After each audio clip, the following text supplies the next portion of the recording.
Good morning, everyone. It's a great pleasure and honor to be here in Athens and participate in this grand event of the eSkills for Jobs 2014 campaign. And of course, I think I would like to start with thanking the kind of organizers, SEPE, Digital Europe, Greek ministers. I think that representing also the kind of a Greek presidency of the European Union. I think it's kind of a great to see that I think there are so many involved in creating this kind of event here in Athens. And of course, I think that today's discussions already have shown that I think there is a huge need for recovery, and I think that the way out of this crisis, and of course I think digital talent and ambitions that are definitely available here in Greece as well, are one of the kind of key solutions for how we really try to make it. I think that the eSkills for Jobs 2014, I think it is the continuation of that we have been, I think, working since 2007. And I think 2 years ago we had kind of an eSkills Week awareness raising campaign that was very successful. I think that at that time, 2 years ago, we organized around 2,000 events in 37 countries, in the European countries, and I think then we had the participation of all these events around 1.8 million people. And I think this is exactly what we try to reach. I think that really have kind of that kind of messages out, and I think that the dialogue ongoing that we can really assess what can be achieved in the terms of the ICT skills. Because I think that this is kind of a constant concern, and I think the challenge that cannot be accomplished in one go. I think it's really kind of I think it was John was describing that what's ongoing on the market, what kind of a new technological developments that there are, and of course I think that's why we are really trying to have that kind of a partnership with many stakeholders that we try to then follow up, and I think that anticipate kind of needs, and I think what kind of a potential there are. And if we are looking now our companies in Europe, I think that we can say that around 40% of our enterprises are definitely non-digital. So that I think that they are really not having yet reached that kind of a digital age. And if we are looking at our companies, I think we can say that perhaps only 2% is, I think, that really taking the full potential and advantage of the digital opportunities to raise their own competitiveness and also raise the kind of the whole of the European competitiveness. And since we started 2007, the EU agenda eSkills for 21st century, I think that there has been a wider recognition, and I think that kind of a visibility available for this.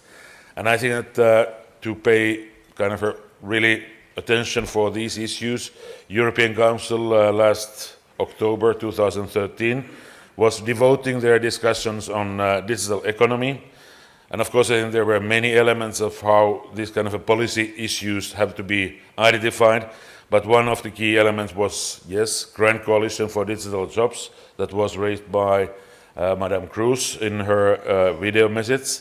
And it was very much also the kind of looking the kind of money issues, like what we are doing with our European structural investments funds. And I think that some of them is asked by our political leaders really to be used for ICT education and retraining.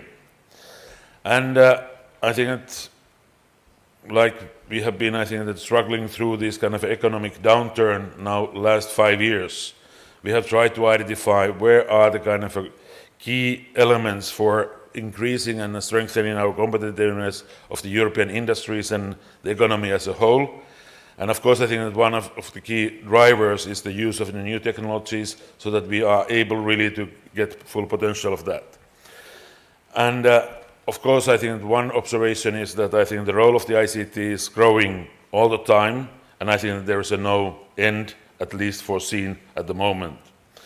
And we can also say that I think the impact of the ICT in key areas such as mobility, social networking, cloud computing, big data, very much what John was raising, is all the time increasing. And of course, if we are looking at what is happening, the kind of focus of the ICT strategies are very much shifting. It's not only cost savings and trying to rationalize certain processes, but it's more of creating new business models and new ways of doing things, and perhaps producing new type of the products and services as well.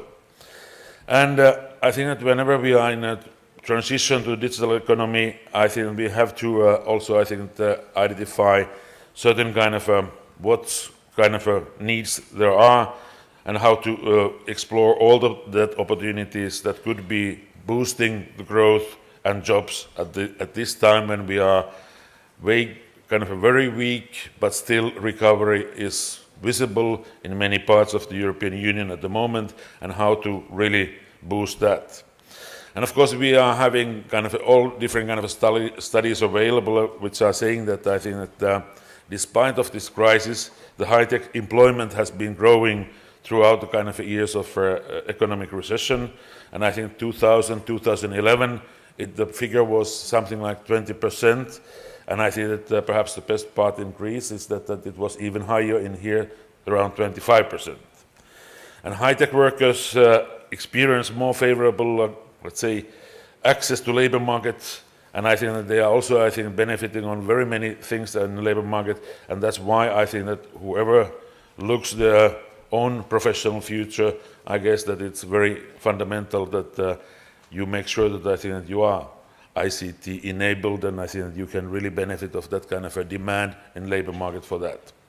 And it's also kind of recognition that whenever we are creating one high-tech job, I think that you are at the same time creating 4 additional non-high-tech jobs in the region. And I think that's kind of a cumulative positive effect that we are having. A negative side, or let's say the challenging side, is that I think that like Madam Cruz and some others were also recognizing that there is a certain kind of a skills gap in the labor market, that there is around 500,000 of unfilled digital jobs in Europe. Is this kind of a safe estimation? But of course, I think that kind of a challenge is that I think that until 2020, it might double. So that I think that we really have to run fast to really fill this gap. And I think that to identify how this kind of a mismatches can be filled. And I think like 2 Greek ministers were addressing these issues, and I think that's great to see that. I think that that's very well, let's say, acknowledged, and I think that and there are plans how to do that also here in Greece. And if we really start to look, I think at the challenge in concrete terms, of course, we are having at the moment very high unemployment rate, and in spite of the recovery, I think that it might still be increasing. But of course, we really hope that the turning point is somewhere close by. But of course, I think perhaps the most challenging is that we are having 5.5 million unemployed young people in Europe, and I think that the figures were given that it's 25% overall in the European Union, and almost 2/3, or as was, I think that Madam Cruz saying, here in Greece.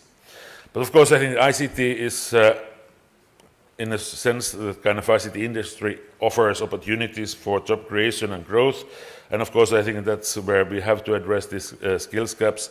And I think that one of the elements that was addressing was Neelie Kroes introducing this Grand Coalition for Digital Jobs. I think the Commission has been encouraging the member states to create their national coalitions for digital jobs. And I think that tonight, when we are going to have the dinner, I think that we are, from the Commission side, very happy and welcoming the signing of the Greek Grand Coalition for Digital Jobs Memorandum of Understanding, and that's for tonight. A couple of words, of course. I think that whenever we are looking at the ICT and e-skills, I think we have to look what is the environment we are needing. And I think in kind of creating the jobs, it's first the culture of the education, so that I think the educational systems and are really, I think, that boosting, and I think that giving the kind of a real preconditions for creativity and initiative that are actively encouraged. And if we are looking then, I think that what kind of elements we are having for to be entrepreneur, to be ready to take the risks. And I think they're looking for new. I think we need also certain kind of recognition and competencies of entrepreneurship in the school curricula. And we are having now in place Erasmus Plus program, which will support this. And I think that kind of there's a number of kind of euros that I think are going to be spent next 7 years is 15 billion euros. And there is also the specific program Erasmus for young entrepreneurs. And I think this is kind of a cross-border exchange program that provides on-the-job training to the new or would-be entrepreneurs in SMEs of the other country. And I have met a couple of these young entrepreneurs who have been participating, and they are extremely enthusiastic about what has been, I think, offered by the European financing. And perhaps concluding that, looking the kind of what we are having, the potential of the digital economy, it's, I think we really have to step on that. We are having the entrepreneurship action plan for 2020. It's trying to identify pull and push factors, or should I say supply and demand factors. And I think that we are having certain community-wide instruments available to us. And I think that for thinking of money, we are having research innovation under Horizon 2020. We are having certain kind of small, medium-sized enterprises support schemes from COSME, and especially for kind of what was raised also kind of a venture capital and equity and a loan type of the financing for small, smart, and I think the ICT companies. Certain instruments are there. I think that now it's time for the rest of the participants of this event start to discuss and give advice. Thank you.